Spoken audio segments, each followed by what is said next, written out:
తిరుపతి అంటే ఎలాగా కలియుగ వైకుంఠుడు వెంకటేశ్వర స్వామి ఉన్నారు కాబట్టి ఆ ఫండ్స్ కానీ ఆ ప్రజలు టూరిజం కానీ అవి ముందరికెళ్ళినాయి.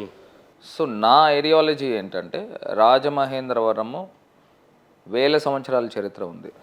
దక్షిణ కాశీగా పేరుంది, గోదావరికి దక్షిణ గంగగా పేరుంది.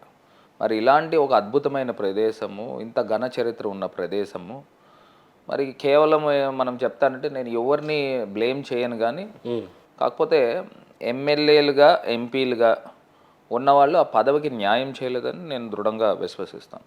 దేవుడు అవకాశం ఇచ్చారు, జగనన్న బ్లెస్ చేసి ప్రజల యొక్క ఆశీర్వాదంతో రాజమహేంద్రవరము మొట్టమొదటి బీసీ ఎంపీగా, ఎప్పుడు కూడా ఏంటంటే ఒక్క తెలుగుదేశం పార్టీ చంద్రబాబు నాయుడు గారి సామాజిక వర్గానికే ఒక పేటెంట్ హక్కులాగా ఇక్కడ ఎంపీ ఇచ్చేవారు.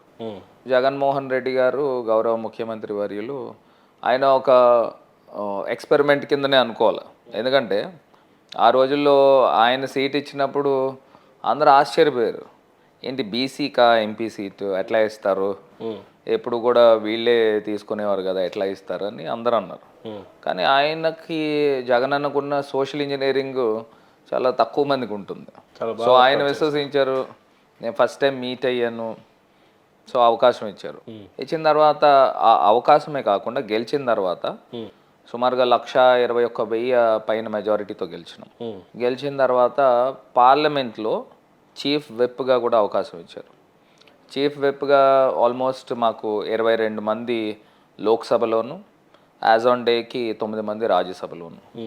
సో 31 మందికి సంబంధించి పార్లమెంట్ చీఫ్ విప్గా వైఎస్ఆర్ కాంగ్రెస్ పార్టీ నుంచి అవకాశం ఇచ్చిన తర్వాత సమర్థవంతంగానే పనిచేశారని నేను భావిస్తూ ఉన్నాను. ఎంపీ హోదాలో రాజమండ్రికి మీరు చేసింది ఏంటి ఈ గత 5 సంవత్సరాల్లో అంటే ఏం చెప్తారు? అది మీరు ప్రజలను టచ్ చేయాలి. నా గురించి నేను చెప్పుకునే దానికన్నా మీరు ప్రజలను టచ్ చేస్తే ప్రజల దగ్గర నుంచి వచ్చిన వాయిస్ మీకు అర్థమవుతుంది.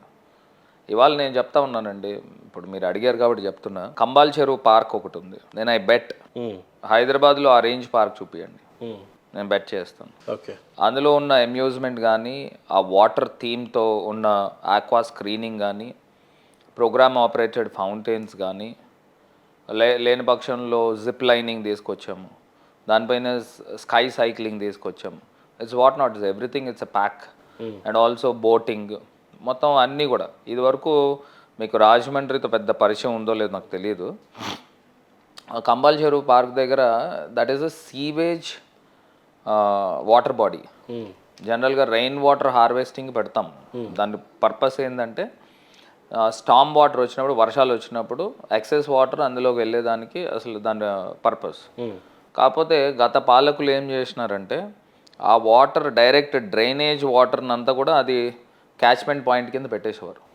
సో ఆ ప్రాంతంలో ఎవరైనా వెళ్ళాలన్నా కూడా అది సిటీ మధ్యలో ఉంది, ఇలా ముక్కు మూసుకొని వెళ్ళే సందర్భాలు. ఇవాళ మొత్తం ఆ టోపోగ్రఫీ అంతా మార్చేసినాం. మార్చేసి ఇవాళ మీరు చూస్తే రాజమండ్రి మీరు సండే కానీ లేకపోతే ఎనీ డే యు గో, ఇవాళ క్యూ లైన్లో నుంచి ఉంటారు. దేనికి? లోపలికి వెళ్ళడానికి కాదు, టికెట్ కొనుక్కోవడానికి. ఇవాళ టికెట్ ప్రైస్ 50 రూపీస్. సో ఇంత అచీవ్మెంట్ చేసిందని నాకే ఆశ్చర్యం అనిపిస్తూ ఉంటుంది. ఆ రోడ్ల పైన వెళ్తూ ఉంటే ఏంటి టికెట్ కొనుక్కొని కూడా ప్రజలు వెళ్తారా? సో యునో మొన్న ఫెస్టివల్ టైంకి, సంక్రాంతికి ఎవరు కూడా ఊహించరు కూడా. ఆ రోజు ఆ మంత్ టికెట్ కలెక్షన్ సుమారుగా 70 lakhs వచ్చిందంట. సూపర్. సో ఆ రకమైన అచీవ్మెంట్ చేసాం. రెండోది eat street, happy street. Happy street అంటే రాజమండ్రిలో సండే మీరు వెళ్ళారని అంటే నాట్ లెస్ దెన్ 5,000-6,000 మంది క్రౌడ్ ఉంటారు. So it's a new novel concept. ఆ కాన్సెప్ట్ కూడా తీసుకున్నాం. రాజమండ్రి రోడ్స్ చూస్తే, నేను ఎంపీ అయినప్పుడు దట్స్ మై విజన్. నేను ఏం చెప్పానంటే రాజమండ్రి రోడ్స్ని ఫారెన్ కంట్రీ రోడ్స్లా చేస్తానని అన్నాను. అంటే నన్ను అందరు కూడా ఎగతాళి చేశారు. ఏది ఏవో సమ్ పాడైపోయిన రోడ్లు చూసి ఇదేనా ఫారిన్ కంట్రీ రోడ్స్ అని చెప్పారు.